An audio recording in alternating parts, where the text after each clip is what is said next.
Bien, mesdames et messieurs, je voudrais d'abord remercier les intervenants de la table ronde et tout particulièrement le directeur interministériel du numérique, cher Nadi, nos invités étrangers, monsieur le sous-ministre, monsieur Grenier, notre ami espagnol qui était également présent lors de cette table ronde. Alors, je crois que c'est vous, monsieur Grenier, qui disiez qu'il était bon de se comparer, mais je dirais non pour se désoler ou se consoler, mais certainement pour percevoir que l'ampleur, la nature et le nombre des défis que nous avons à relever ne sont pas sans similitude avec ceux que vous avez, que ce soit chez vous au Canada ou bien en Espagne. Alors je voudrais terminer cette matinée qui a été ponctuée par l'intervention de notre ministre, la présentation de nos chantiers de transformation, en me plaçant, comme le disait François Collère, du point de vue du secrétariat général qui porte au ministère de la Justice la transformation numérique. Mon propos portera donc à la fois sur les enjeux et également sur les chantiers de cette transformation. Alors, je vais peut-être être redondante avec ce que vous avez déjà entendu ce matin, et je vous prie de bien vouloir m'en excuser, mais il y a quand même, c'est vrai, des points essentiels sur lesquels je voudrais revenir. Alors d'abord, nous avons un premier chantier à relever, c'est celui de la transformation de notre organisation. C'est toute l'organisation du service public de la justice qui est impactée par la transformation numérique. C'est d'ailleurs pour cela que l'on parle de transformation et non pas seulement d'introduction du numérique ou de numérisation. Deux illustrations. Comme l'indiquait ce matin la ministre, les 1724 visioconférences qui sont organisées pour permettre à des détenus de comparaître devant les magistrats sans avoir à être extrait est un chiffre extrêmement important, mais sans comparaison avec celui qu'évoquait tout à l'heure notre ami espagnol. Alors c'est vrai que maintenant ça me fait relativiser mon propos. Mais enfin donc, nous avons comme ça devant nous un lièvre que nous espérons pouvoir rattraper bientôt, et je pense que lors du Vendôme Tech 4, monsieur le directeur, nous vous aurons rattrapé en Espagne. Donc c'est un chiffre important, et il a en tout cas nécessité chez nous, et les praticiens qui sont dans la salle le savent, des évolutions significatives des pratiques des magistrats, mais également de l'ensemble des personnels qui sont dans les établissements pénitentiaires. Alors ces visioconférences, elles ont évidemment un intérêt, c'est celui d'éviter des retards dans le déroulement des procédures, de réduire la sollicitation des personnels de l'administration pénitentiaire, plus marginalement des FSI, enfin des forces de sécurité intérieure en charge des transferts.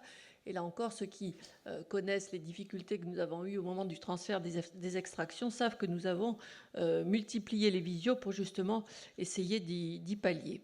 Alors, autre exemple, c'est également la possibilité de transmettre des pièces de procédure entre les avocats et les greffes jusqu'à 10 mégaoctets par voie numérique dans le cadre des affaires civiles entre eux et nous. Là encore, jusqu'à présent, nous étions limités à 4 mégaoctets, et vous savez que c'était une des revendications à la fois des avocats mais également des personnels de greffe, parce que ça a obligé à faire parfois des envois multiples pour essayer de faire passer l'ensemble des documents. Donc tout ça est derrière nous, puisque de manière récente, nous avons réussi à augmenter de manière très significative la taille des pièces que nous pouvons envoyer. Donc ça réduit évidemment la charge de traitement des documents papier. Là encore, j'ai entendu ce que nous disaient les Espagnols sur le CO2. Et également les CD-ROM qui, pour ceux qui sont dans les juridictions, savent très bien qu'on envoyait ça sous ce format-là. Enfin, et c'est le dernier exemple, au-delà des changements induits par la transformation numérique, celle-ci conduit aussi à des adaptations de notre organisation. Et là encore, nos amis, qu'ils soient espagnols ou québécois, vous l'ont dit tout à l'heure, c'est-à-dire qu'au-delà de la transformation numérique, il y a le changement dans les organisations, et ça n'est pas la moindre des difficultés que nous avons à relever. Et pour répondre aux attentes grandissantes des utilisateurs à l'égard du niveau de service requis par la transformation numérique, eh bien, il faut nous y adapter. Alors, nous avons lancé, et Arnaud Mazier en a parlé, mais nous y reviendrons, je crois, un peu plus longuement cet après-midi. Nous avons lancé la rénovation de la chaîne de soutien au profit des 85 000 agents du ministère et plus largement de l'ensemble des justiciables en contact avec la justice, mais aussi des professionnels du droit avec lesquels nous coopérons activement. Parce qu'en réalité, la transformation numérique, ça n'est pas uniquement les 85 000 agents, mais ça va bien au-delà. Ça va bien au-delà puisque vous avez les justiciables, mais vous avez aussi tout l'écosystème qui est autour de nous. Et vous savez que cet écosystème est nombreux. Il y a les avocats, mais il n'y a pas uniquement les avocats. Et donc, c'est vrai que ça participe de la complexification de ce que nous avons à régler. Alors, cette rénovation, elle se doit de mettre à plat de nombreux processus qui sont actuellement menés différemment selon les directions et les lieux du territoire, et de les transformer en autant de services types à mettre à disposition de manière homogène sur l'ensemble du territoire, qu'il soit hexagonal ou métropolitain, et c'est aussi un défi que nous avons à relever. Alors, ceci implique paradoxalement un mouvement d'industrialisation progressive et de centralisation du support et un renforcement des moyens locaux tournés vers l'accompagnement des utilisateurs. Ce changement nécessite une coopération inédite entre les directions, la ministre le disait, qui ont décidé de mettre des ressources en commun et de construire ensemble l'architecture du système. Alors, dans un ministère aux grandes directions centrales qui sont séparées et à l'autonomie de moyens de juridiction, c'est vrai que c'est aussi un bouleversement et c'est aussi une gageure que nous avons à relever. Mais je voudrais remercier les directeurs et également tous ceux qui sont en région pour l'appui qu'ils nous apportent. Vous savez qu'au niveau des directions et du secrétariat général, il y a vraiment un travail en commun qui se produit tous les jours, et que ce travail en commun, eh bien, il est au service de l'ensemble. Un deuxième chantier, c'est relever le défi humain. Alors, le défi de la transformation numérique, il est largement humain. Je le disais tout à l'heure, les agents, quel que soit leur niveau et le métier qu'ils exercent, ont un grand besoin de comprendre ce que nous faisons pour ne pas le subir. Nous améliorons notre communication interne et nous nous sommes dotés d'un plan de communication. Pendant plusieurs mois, nous avons mené ce que nous appelions le PTN Tour, c'est-à-dire le Tour de France de la transformation numérique avec l'ensemble des directions métiers, à la fois pour échanger, enfin, d'abord pour expliquer cette transformation numérique, mais également pour échanger avec l'ensemble des trois réseaux, c'est-à-dire qu'étaient conviés à la fois les services judiciaires, avec les chefs de cour, les chefs de juridiction, les directeurs de greffe, les CLI, les RGI, enfin, il y avait tout l'écosystème des juridictions, mais également les directeurs interrégionaux de l'administration pénitentiaire, des chefs d'établissement, des CPIP étaient présents, et c'est la même chose pour la protection judiciaire de la jeunesse. Et nous avons quasiment terminé, puisque nous nous rendrons la semaine prochaine en Martinique pour terminer avec les Outre-mer, puisque nous avions fait un petit passage en Outre-mer, mais il nous restait encore quelques territoires. Alors, au-delà de l'impérieuse nécessité de faire comprendre, et c'est aussi un défi que nous avons, c'est de former. L'enquête auprès des utilisateurs internes, qu'évoquait ce matin la garde des Sceaux, permet de mesurer la perception que nous avons tous de cette transformation numérique, mais surtout de sentir cette perception et de l'évaluer chez les agents. Alors, elle nous a appris que finalement, une large majorité des agents, puisque c'est 84%, sont prêts à suivre des formations pour s'approprier les changements induits progressivement dans leur logiciel métier. C'est un chiffre qui est particulièrement important et nous devons nous en emparer, mais surtout nous devons les satisfaire. Pas uniquement dans le cadre de la formation continue, c'est utile et indispensable bien sûr, mais c'est aussi utile et je dirais c'est indispensable également et surtout dans le cadre de la formation initiale, puisqu'il s'agit bien d'acculturer dès le début, c'est-à-dire dès les écoles, les agents à la transformation numérique que nous sommes en train d'opérer. Mais la formation, elle est évidemment essentielle, mais elle ne fait pas tout. Et pour nous permettre d'être au rendez-vous des attentes importantes, il nous faut aussi, en administration centrale, nous renforcer pour pouvoir y répondre. Alors pour cela, nous devons améliorer notre recrutement. Nous avons eu la chance d'obtenir dans le cadre de la LPJ à la fois des crédits, mais également un certain nombre d'emplois, et un nombre d'emplois relativement important. Ça veut dire que nous avons l'autorisation de recruter, mais il faut que nous arrivions à recruter. Et ce n'est pas le moindre des défis, puisque vous le savez, c'est quand même un secteur dans lequel la concurrence est extrêmement dure, qu'elle se soit dans le privé, mais également dans les autres administrations.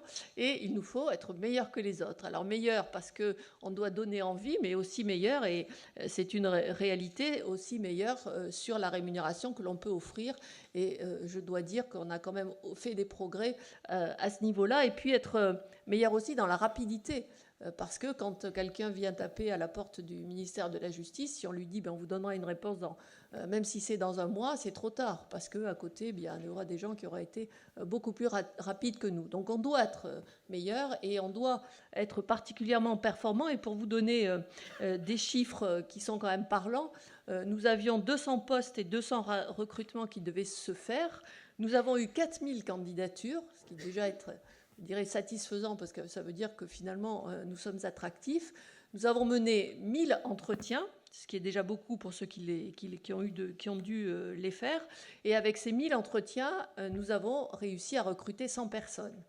Mais ce qui est terrible, c'est que dans le même temps, nous en avons perdu 70. Parce que c'est un secteur, et vous le savez aussi bien que moi, c'est un secteur dans lequel, finalement, les gens, ils bougent énormément parce que, ils sont attirés par d'autres métiers, d'autres envies, et également des salaires qui sont plus rémunérateurs.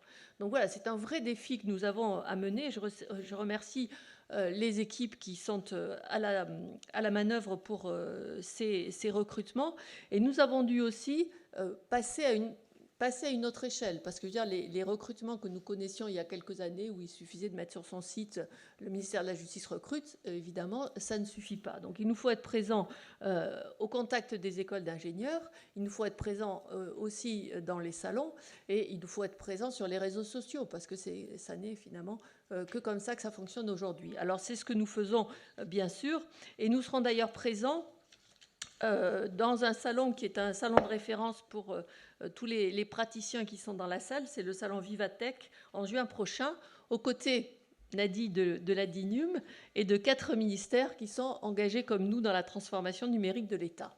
Donc c'est un vrai défi. Il nous faut également, et c'est le 3e chantier, la méthode pour transformer, j'en aurai terminé.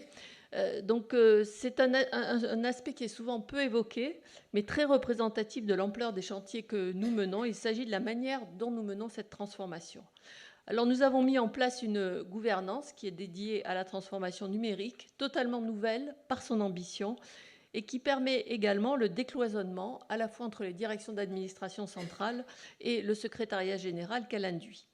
Alors la ministre a voulu cette gouvernance à un très haut niveau et tous les trimestres, elle préside les comités stratégiques de la transformation numérique. Et je dois dire que nous avons eu le 7e à la fin de l'année et donc nous avons commencé il y a 2 ans. Donc vous voyez, ce n'est pas tout à fait 4 par an, mais nous en sommes très proches. Donc c'est vraiment un pilotage à un très haut niveau et nous avons avec elle des discussions extrêmement intéressantes parce que vous l'avez vu ce matin, elle s'intéresse à la transformation numérique et elle a envie que cela avance. Alors lors de ces comités stratégiques, évidemment, nous lui rendons compte de l'avancée des projets respectifs, mais aussi nous lui soumettons les arbitrages qui sont nécessaires à son niveau et elle prend ça à cœur et je dois dire qu'elle est extrêmement présente et qu'elle participe et qu'elle répond aux arbitrages que nous lui demandons.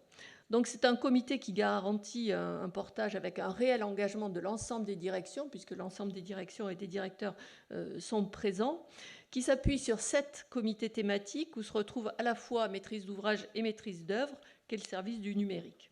Et ces comités sont alimentés eux-mêmes par différentes instances de pilotage des projets qui délivrent les objectifs qu'a fixé la ministre lors de ces comités stratégiques. C'est donc une organisation collective qui est en place et qui commence, j'espère qu'elle a bien commencé, à donner les pleins effets des transformations attendues. Alors ça nous a aussi obligés à adapter notre méthodologie parce que le nombre de projets à mener, vous l'avez vu encore, vous n'en avez vu qu'une petite partie, leur ampleur, leur complexité, le nombre d'acteurs impliqués, le budget et le rythme qui est soutenu et l'importance stratégique et politique, parce qu'il faut savoir que ces projets de transformation numérique sont suivis, j'allais dire, au plus haut sommet de l'État, puisque nous avons très régulièrement des rendez-vous à Matignon pour dire où nous en sommes et la manière dont tous nos projets se déroulent. Donc nous avons fait évoluer notre méthodologie, consolider la base de notre outil de maîtrise d'œuvre qui nous engage dans une application à grande échelle de la méthode agile. Ça vous a été expliqué tout à l'heure dans les pitchs, et je pense que vous y reviendrez un peu plus dans l'après-midi. Donc cette méthode dépasse les limites des organisations, met l'accent sur la valeur d'usage des services, et elle associe surtout, et c'est important parce que c'est Nadie qui le disait, on associe dès le départ les usagers à la transformation numérique que l'on souhaite. Et donc, cette méthode agile, elle permet d'associer à la fois les utilisateurs, mais également les informaticiens ensemble au développement, et ça permet d'être plus rapide dans le processus que l'on engage. Alors ce processus s'appelle En route vers l'agile. Après plusieurs années de mise en application à moindre échelle et après plus d'1 an de travail, il nous permet de basculer progressivement de grands chantiers vers l'agilité. Portalis, Astrea, c'est le casier judiciaire, et le siège, tout à l'heure, Marie-Françoise vous en parlait, et évidemment la procédure pénale numérique qui est un des gros chantiers que nous avons devant nous. Voilà, donc c'est un changement de méthode pour lequel j'espère le ministère de la Justice va rester en pointe. C'est à l'image des défis que nous portons et dont j'espère cette journée témoigne. En tout cas, je vois que vous êtes nombreux, rien que ça, je dirais que c'est un succès. Donc, je vous remercie à tous pour votre présence et vous avez bien mérité d'aller déjeuner. Donc, vous avez un buffet qui vous attend dans la pièce à côté. Merci.